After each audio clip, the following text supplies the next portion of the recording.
Why not quit your job and be a server? I've never served at a restaurant in my life, and when it comes to tennis and serving in tennis, I can't even get that ball over the net, and that I'm more likely to get tennis elbow than to serve it in tennis. But here I am as a hypocrite trying to get you to quit your job and become a server.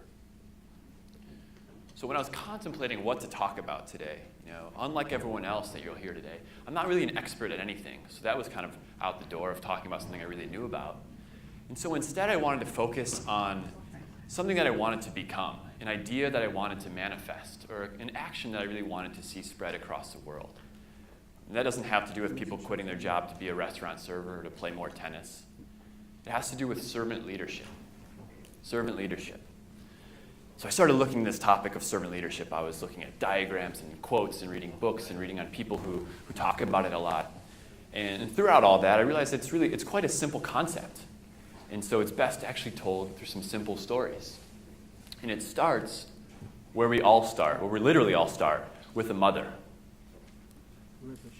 Imagine what mothers do for their children. They are the epitome of servant leadership. What they sacrifice to raise a child. So first they have to decide to most likely delay or change the course of their career. And they carry them around for 9 months. And then once they're born, it's sleepless nights, it's constant visits to the doctors, to soccer practices, to dentist appointments, always constant needs that they're having to serve for their children. And if you're crazy enough like my mom, you do it a second time and have me, the more annoying, more needy, younger sibling.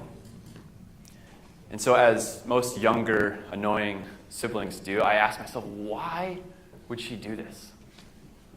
What was the drive that she would wake up every day excited to constantly be there to fulfill our needs, to sacrifice, to serve for us? And I realized that the driving force is what a mother gets to do for their child. Think of the value that she creates on a daily basis, helping them first learn to walk or to read or to ride a bike, helping them realize and visualize some new, larger hopes and dreams and go and get them, helping them reach new heights. Mothers are the epitome of what servant leadership is all about. And what it's all about is unleashing the potential that is within people. It is being intentional catalysts and setting the conditions that allow someone to unleash their potential, to dream big and to go and achieve it, to achieve greatness, to reach new heights and to take flight. And so for me, it was a mother, but it's happening all around us. For some people, it's a teacher.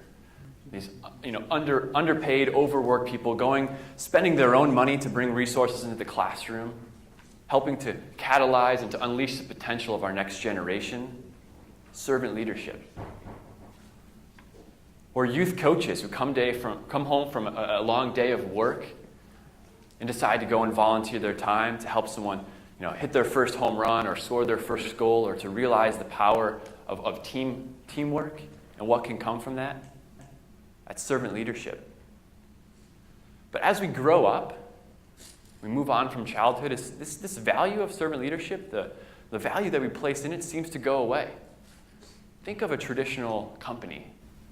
You very much have this leader at the top who is idolized, who is this overseeing, all-knowing eye, whose job is to make sure that the management right below them doesn't mess up.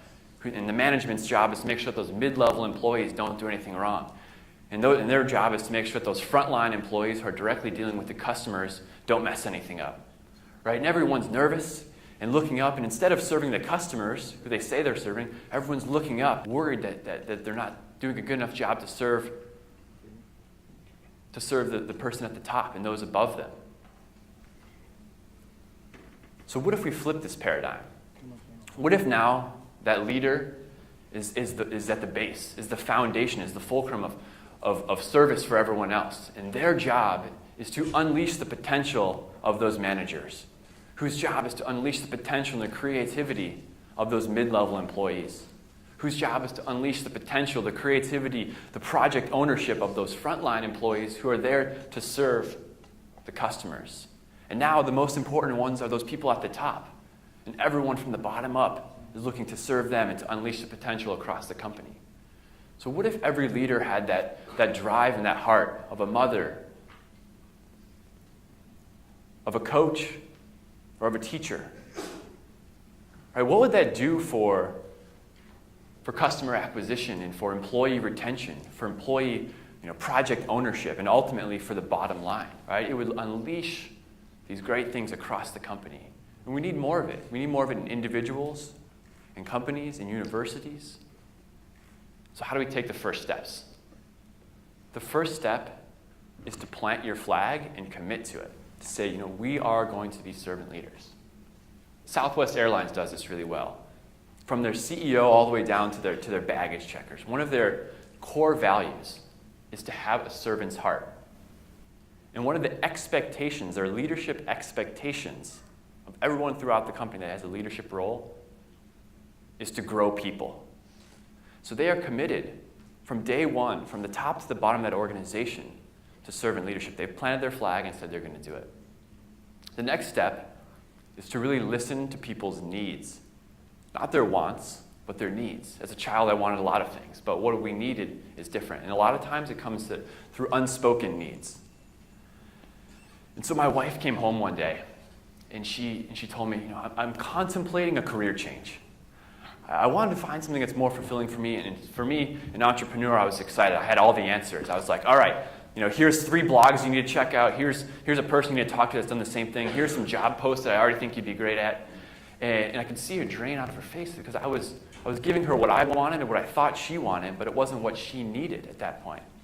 And what she needed wasn't being stated. She didn't say it. But what she needed was first for me to shut up, for me to listen, for me to tell her I would support her no matter what. And then the next lesson of servant leadership is that she needed me to get out of the way. Sometimes the most valuable thing that you can do to serve others is to simply get out of the way, because then they own that next process. So she had a deep conviction what she was going to do next because she owned it, and it wasn't me, projecting something onto her. And the next thing in servant leadership is you got to be intentional, right? You can't just do it within your company or when you're coaching or when you're in front of a classroom or something like that. You need to do it throughout your life. So just the other day, I was driving up into the mountains and I was kind of contemplating, I really want servant leadership to get big. Like, well, what am I going to do? What am I going to talk about? And it's starting to snow out and get cold. And as I got into the on-ramp, there's this guy hitchhiking, a young guy. And I knew he was just going up to the next town. It's this guy here in the red. I don't know if you can see that. He was hitchhiking, and I zoomed right past him. If I was honest with you, I didn't even slow down, right? And so here was me trying to preach servant leadership, and I can't even stop and pick this guy up. So I felt bad. I went and got off at the next exit, came back down, scooped him up. What this was for me was the first step in doing all the small things as well as the big things, to be intentional about being a servant to others. So you've got to be intentional. This was a small act. No one's going to call me a major leader for it. Probably, if I hadn't told you, no one would even have known it happened. But some people do. They take bold life steps to be a servant. People like this gentleman. He left a very high-paying consulting job to go work for a startup that helps detect anemia in women in India. Or this gentleman. He uprooted his whole family, his wife and his 2 boys, to move from the Netherlands to Gambia to help local entrepreneurs launch internet cafes that they would completely own. Or this gentleman in the hat. He left one of the most prestigious jobs in his country as a banker to go and work with women in the slums of Uganda to help them sell green charcoal.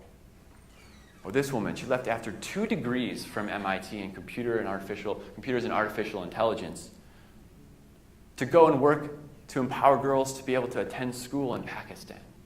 These people have all made bold life moves to serve others. Because for them, the biggest fear is not in what they're giving up potentially in their life. The biggest fear is the potential that is not being unleashed if they don't do this. There was a great king back in China in the 500 BC, and he said, the greatest kings of the world are the ones whose servants or whose people do not know they exist. And when the people achieve something, they say that we did it. and still they don't know the king exists. And so you have to go into servant leadership with the right intentions. It's not about you. You have to go into it humbly. It's going to be their victory, and maybe you played a little role, you were a catalyst. You need to go into it with knowing that it's going to be for them. It's their victory. And the last step is to act, and to act now. Don't wait for someone to bestow the title of leader on you, or for you to have, a bunch of employees underneath you, right? Do it now. It can be big, it can be small. It can be pulling over to the side of the road to pick up somebody. It could be making a major life change. It could be doing a better job of listening for needs, or, God forbid, you step out of the way and let someone go around by. Whatever you do, help people reach new heights. Help unleash their potential. That is what servant leadership is all about. And I hope we can take this from not just an idea that's worth spreading, but to an action that we're all doing. Thank you.